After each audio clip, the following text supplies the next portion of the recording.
To all students who are graduating, whether elementary, high school, college, or even postgraduate, this message is for you.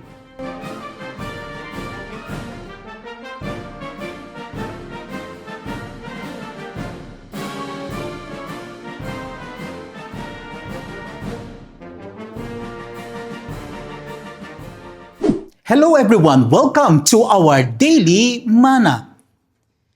Last March 27, I was given the privilege to speak at the baccalaureate service of the grade 10 students at Zamboanga City National High School West. It was more than just an invitation to speak. It became a moment of reflection and inspiration for me. As I listened to some of the students share their testimonies, I heard real stories of stress, discouragement, depression, pressure, and struggles that many young people today are facing. These are not easy things to go through, especially at a young age. But what touched my heart the most was this. Despite everything they experienced, they did not give up. Instead, they chose to continue moving forward, and more importantly, they chose to put their trust in the Lord. Because of that, I told them honestly, I am proud of you. Not because their lives were easy, but because they remained strong even when life was difficult. They did not allow their problems to define them. They did not allow their struggles to stop them. Instead, they allowed God to strengthen them. And that is something powerful that every student today needs to understand. The Word of God reminds us in Isaiah chapter 41 verse 10, it says here, "Do not fear, for I am with you. Do not be dismayed, for I am your God. I will strengthen you and help you. I will uphold you with my righteous right hand." May the good Lord bless us upon the reading of His Word. This verse is a promise from God, not just for the good days, but especially for the difficult days. When you feel overwhelmed, when you feel tired, when you feel like giving up, God says, "I am with you." When you feel weak, God says, "I will strengthen you." When you feel like you cannot go on, God says, "I will uphold you." To all students who are graduating, whether elementary, high school, college, or even postgraduate, this message is for you. Graduation is not just an ending.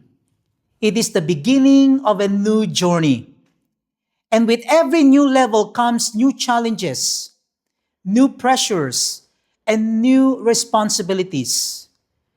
There will be moments when you feel uncertain, when you feel discouraged, and when you feel like quitting. But just like those students I encourage, you are called to stand strong and keep moving forward. The reality is this: life will not always be easy. You will face failures, disappointments, and struggles. There will be times when you feel alone, misunderstood, or tired. But do not let these things define your life. Do not allow stress, discouragement, or fear to control your future. Instead, let the Word of God be your foundation. Let your faith in God be your strength. Let His presence be your confidence. What I saw in those students is a reminder that this generation is not weak. This generation is strong when they trust in God. You might go through difficult seasons, but those seasons are not meant to destroy you. They are meant to develop you. You may feel pressure, but that pressure can shape you into a stronger and wiser person. You may fall at times, but you are not meant to stay down. With God, you can rise again and continue moving forward. So today, I want to challenge you first. First, do not give up no matter what you are facing. Your situation may be hard, but your God is greater. Second, continue to trust in the Lord even when you do not understand what is happening. Faith is not about having all the answers.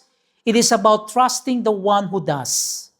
And third, stay connected to God.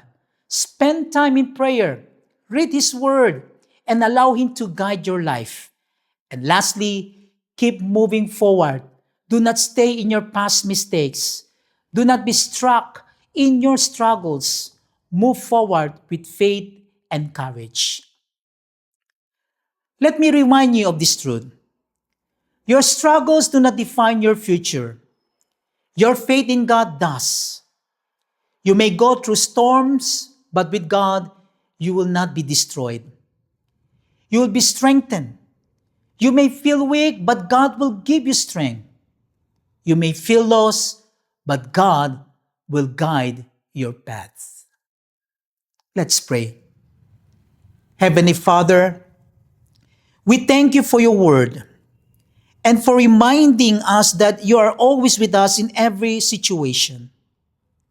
Lord, we lift up every student to you, those who are graduating and those who are facing struggles in life. You know their hearts, their battles, and their fears. We ask that you strengthen them, encourage them, and remind them that they are not alone. Lord, when they feel discouraged, be their hope. When they feel weak, be their strength. When they feel lost, be their guide. Help them to trust you in every season of their lives. Teach them to stand strong in their faith and to continue moving forward no matter what challenges they face. Father, we pray that your word will remain in their hearts. May they always seek you, follow you, and live a life that honors you. Protect them, guide them, and bless their future. In Jesus' name we pray. Amen and amen. Here's my final words. To all our graduates, today we celebrate not only your achievement, but also your perseverance, your faith and your courage. You have faced challenges, you have overcome struggles, and you have reached this moment by the grace of God. As you step into the next level of your journey, always remember to carry with you not only your knowledge, but also your character, your values, and your faith in the Lord. Do not be afraid of what lies ahead. The same God who brought you this far will continue to guide you. Stay strong, keep moving forward, and never give up no matter what challenges you face. Once again, congratulations, graduates! We are proud of you. Go and make a difference. Lead with competence and character, and honor God in everything you do. Congratulations, and God bless your future.